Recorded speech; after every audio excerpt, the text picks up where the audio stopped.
স্বাগতম লাভলি রেসুতে। আজকের ভিডিওটি একটু ভিন্ন, কারণ আজ আমরা এমন একটি বিষয় নিয়ে কথা বলবো যা খুব স্পর্শকাতর কিন্তু বাস্তব। কীভাবে একজন বিবাহিত মহিলার হৃদয় জয় করা যায় বন্ধুত্বপূর্ণ ও শ্রদ্ধাশীলভাবে। শুনতে হয়তো অবাক লাগছে, কিন্তু এই ভিডিওটি শুধুমাত্র সেই সকল মানুষদের জন্য যারা কারো প্রতি আবেগ অনুভব করেন কিন্তু ভুল পথে যেতে চান না।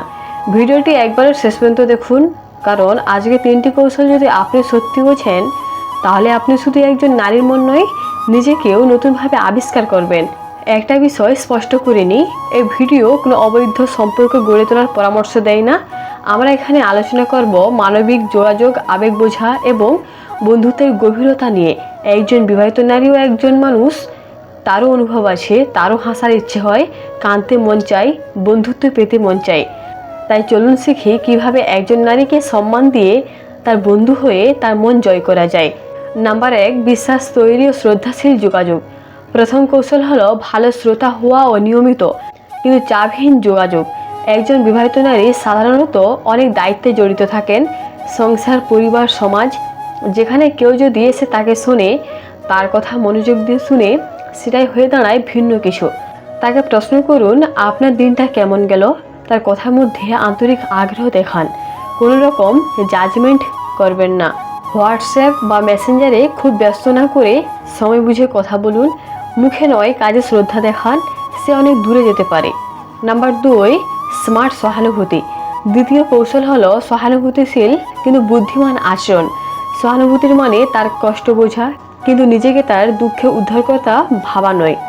যখন তিনি কিছু শেয়ার করেন, তখন বলুন, তোমার কথা শুনে বুঝতে পারছি তুমি কেমন কষ্ট পাচ্ছ, আমি পাশে আছি।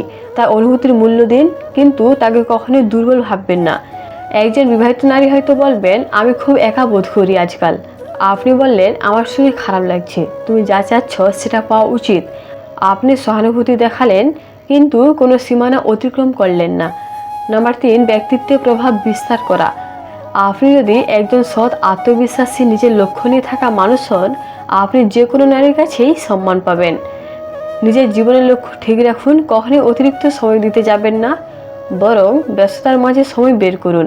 মাঝে মাঝে ছোট সারপ্রাইজ, নোট, কবিতা, গান পাঠান, বিনিময়ে কিছু চাওয়া নয়। যদি আপনি নিজেকে ভালোবাসেন, তবে অন্যের মন জয় করার জন্য নিজেকে হারাতে হবে না।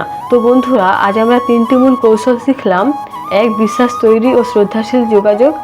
নাম্বার 2, সহানুভূতিশীল কিন্তু সীমালঙ্ঘন সম্পন্ন ব্যবহার। নাম্বার 3, নিজের ব্যক্তিত্বে প্রভাব তৈরি করা। মনে রাখবেন, কারোর হৃদয় জয় মানেই তার জীবন এলোমেলো করা নয়। সেটা হতে হবে এমনভাবে যেন দুজনেই সম্মান ও বন্ধুত্ব পায়। যদি ভিডিওটি ভালো লেগে থাকে, তাহলে লাইক দিন, কমেন্ট করে জানান আপনি কি শিখলেন, আর অবশ্যই সাবস্ক্রাইব করুন লাভলি রেসু। এমন আরও জীবন ঘনিষ্ঠ বিষয় নিয়ে আমরা আসছি।